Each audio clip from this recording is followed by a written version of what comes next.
தென்னாடுடைய சிவனே போற்றி, எந்நாட்டவர்க்கும் இறைவா போற்றி. அனைவரையும் வணங்குகின்றேன். திருவாசகத்தில் இருக்கின்ற திருச்சதக பிரிவில் இருக்கின்ற ஆனந்தாதீதம் என்ற பிரிவில் இருக்கின்ற பாடலினை உங்களோடு பேசவிருக்கின்றோம்.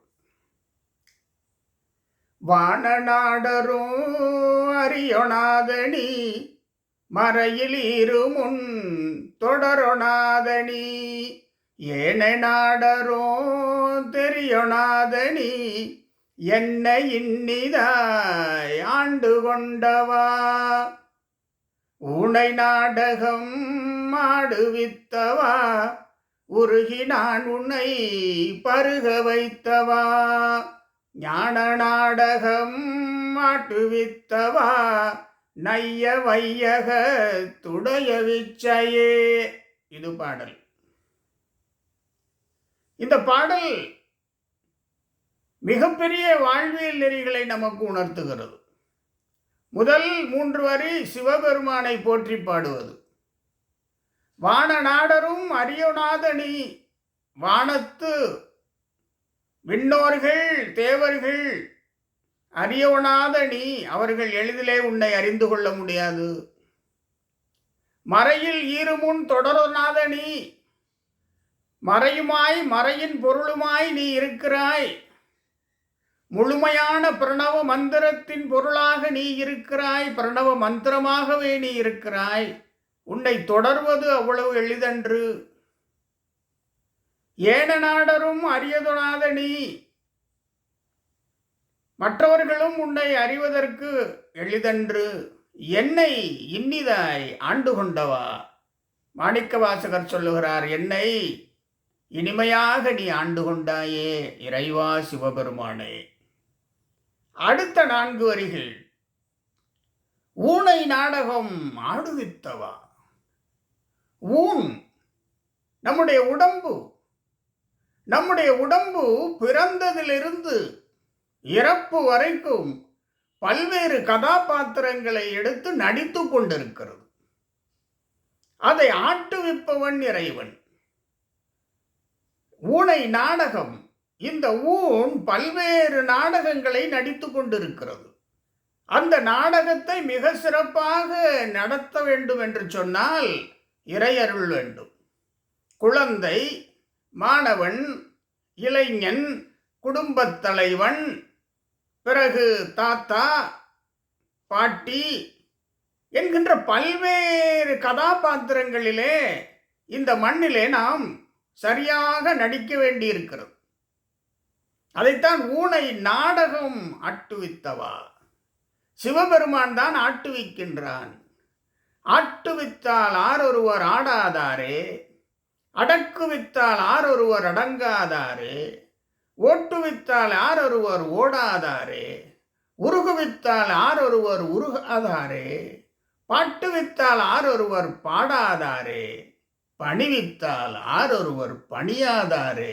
அப்படி அனைத்து நாடகத்தையும் சிவபெருமான் நடத்தி கொண்டிருக்கிறார். அவன்தான் ஓட்டுவிக்கின்றான், அவன்தான் அடக்குவிக்கின்றான், ஆட்டுவிக்கின்றான், உருக வைக்கின்றான், பணிய வைக்கின்றான், பாடவும் வைக்கின்றான். ஊனை நாடகம் ஆட்டுவித்தவா. இந்த உலகத்திலே அனைத்து கதாபாத்திரங்களை இந்த மனிதன் எடுத்து நாடக மேடையிலே, வாழ்வியல் எனும் மேடையிலே, வாழ்வு என்னும் மேடையிலே அவனை ஆட்டுவிப்பது, அவனை நடிக்க வைப்பது எல்லாம் சிவபெருமான். அது மிக சிறப்பாக அந்த கதாபாத்திரத்தை செய்வதற்கு இறையருள் வேண்டும். இறையருளை நாடி நமக்கு ஒதுக்கப்பட்டிருக்கிற கதாபாத்திரத்தை மிக சிறப்பாக நிவர்த்தி செய்வோம். இது ஒன்று. ஊனை நாடகம். ஞான நாடகம் ஆட்டுவித்தவா. அறியாமை அந்த நாடகம். அந்த அறியாமையை போக்குவதற்கு அறிவு எனும் ஒளி அந்த நாடகம்.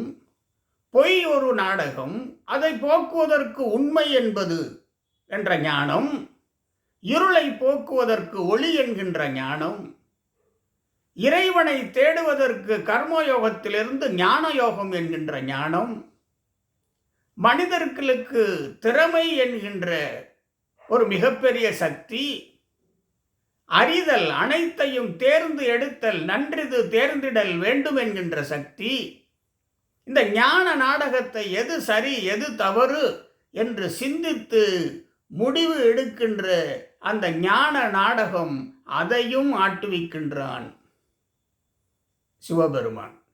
மாணிக்கவாசகர் சொல்லுகிறார், ஞான நாடகம் ஆட்டுவித்தவா.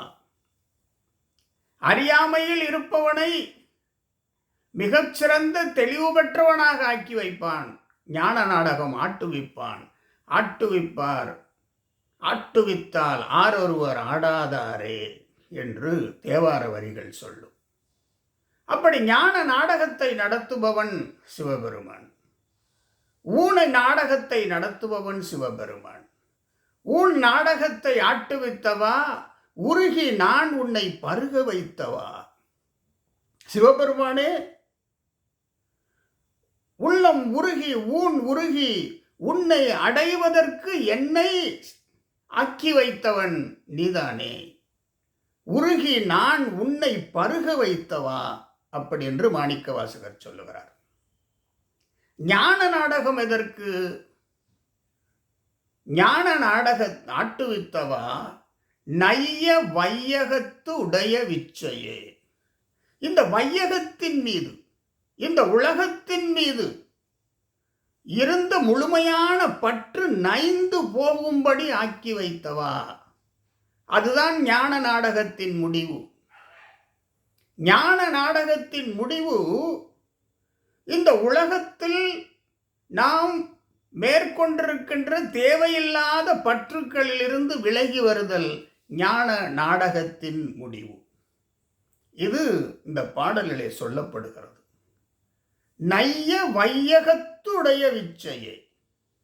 அதைத்தான் கயல் மாண்ட கண்ணி தன் பங்கன் எனை கலந்து ஆண்டலுமே அயல் மாண்டு அருவினை சுற்றமும் மாண்டு அவனியின் மேல் மயல் மாண்டு மற்றுள வாசகமும் மாண்டு என்னுடைய செயல் மாண்டவா. இதுதான் ஞான நாடகத்தின் விளைவு. சிவபெருமான் நடத்துகின்ற ஞான நாடகத்திலே தேவையில்லாத பற்றுக்களை, தொந்தரவு தருகின்ற பற்றுக்களை, மனநலம் உடல் நலத்தை பாதிக்கின்ற பற்றுக்களிலிருந்து விடுபட வேண்டும். அப்படி விடுபட வைப்பவர் சிவபெருமான். அவருடைய திருவடிகளை வணங்க வேண்டும். இந்த இரண்டு கருத்துக்கள் இந்த பாடலிலே தெளிவாக இருக்கிறது. ஊனை நாடகம் ஆடுவித்தவா. நாம் உலகத்திலே வாழ்ந்து கொண்டிருப்பதிலே சிறப்பான வாழ்வு வாழ வேண்டும். இந்த உடம்பு வாழ்வதற்கு பயனாகிறது, உழைப்பதற்கு பயனாகிறது, பணி செய்வதற்கு பயனாகிறது. அதை சிறப்பாக செய்ய வேண்டும். அதற்கு இறையருள் வேண்டும். வாழ்விலை சிறப்பாக வாழ்வதற்கு ஞானம் வேண்டும், அறிவு திறன் வேண்டும், செயல் திறன் வேண்டும். அதனுடைய மனம் அந்த வேலையிலே பணியிலே இறங்கி இருக்க வேண்டும். ஆக அந்த ஞான நாடகம் வேண்டும். ஊன் வேண்டும். ஊன் நமக்கு உதவி செய்ய வேண்டும். உடல் நலம் வேண்டும். உடல் நலம் வேண்டும், அறிவு நலம் வேண்டும். இரண்டும் நாம் பணியிலே மேம்பாடு அடைவதற்கும் வாழ்விலே முன்னேற்றம் அடைவதற்கும் வேண்டும். இரண்டு நாடகத்தையும் சிவபெருமான் ஆட்டி வைக்கின்றார். இரண்டு நாடகத்தையும் சிவபெருமான் நடத்துகின்றார். நாம் அந்த நாடகத்திலே கதாபாத்திரங்களாக இருக்கின்றோம். அந்த கதாபாத்திரத்தை மிக செவ்வனே நாம் செய்ய வேண்டும். எப்படி? அதாவது மாணிக்கவாசகர் மிக தெளிவாக சொல்லுவார், ஆற்றேன் அடியேன் வேற்று விகார விடக்குடம்பில் உட்கிடப்ப. ஒவ்வொரு நிலையிலும் ஒவ்வொரு மாற்றம் நாம் காண்கிறோம். குழந்தை, மாணவன், இளைஞன், குடும்ப பொறுப்பு உள்ள ஒரு தலைவன், வயோதிகன், பல நிலை இருக்கிறது. அனைத்து நிலைகளிலும் நாம் செம்மையாக செயல்படுவோம். வையத்துள் வாழ்வாங்கு வாழ்வோம். உடல் நலம், உடல் திறன், அறிவுத்திறன், ஞானத்திறன் கொண்டு சிறப்பானதொரு வாழ்வினை சிவபெருமானின் அருளால் பெறுவோம். மீண்டும் சந்திப்போம். ஓம் நமச்சிவாய்.